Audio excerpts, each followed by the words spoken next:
Is this the best way to save some money when you're travelling? Stick around to the end to find out as we show you some of our top tips on how we save money on the road. Please subscribe and comment down below to let us know your money saving tips.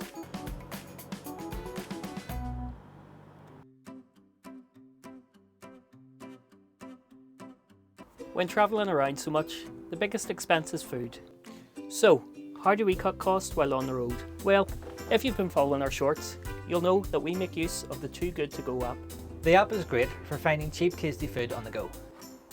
Stick in your area, reserve your surprise bag for a low price, such as Greg's for £2.60, and collect it at your allocated time. This app is a good alternative to takeaways. It's always a surprise, and you're doing your part to help with food wastage.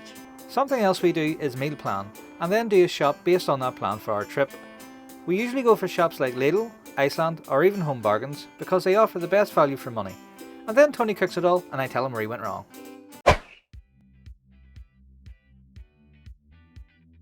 It wouldn't be much of a travelling video without the all-important drive. When you're travelling in Ireland, wider parts of Europe, or the UK, you're looking for the best spots to refuel. Sometimes this could be the next town over. But if you're travelling across borders, the border towns usually have the cheapest fuels. For example, when we drive to the likes of Donegal, I usually try and get my fuel on the north-south border. When you drive a lot like us, another important thing to check is your tyre pressure. Having the right pressure can allow you to save up to 3% of your fuel, which means you can get far further for less. If possible, try to plan the cheapest route. That may involve either taking or avoiding tolls. You want to try and find the right balance between seeing the scenery and making that budget stretch.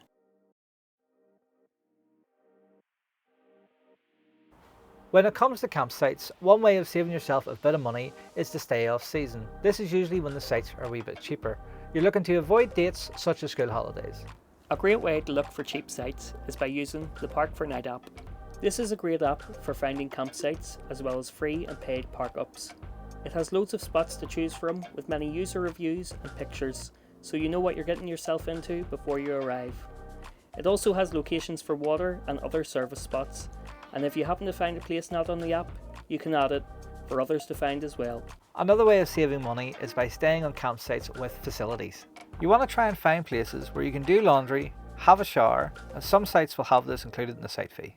Before we tell you our last top tip, we want to thank you for watching. If you enjoyed this, check out our other videos and please hit subscribe as we take you with us on more adventures. So our number one top tip, and this may seem obvious, but everyone makes this mistake, and it's finding the best spot with the most around it.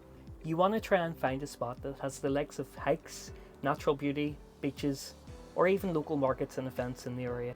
We've made this mistake in the past, where we've been to a really great campsite or park up, but everything we want to see or do maybe involves up to an hour's drive away. And this is especially the case in places like rural Ireland.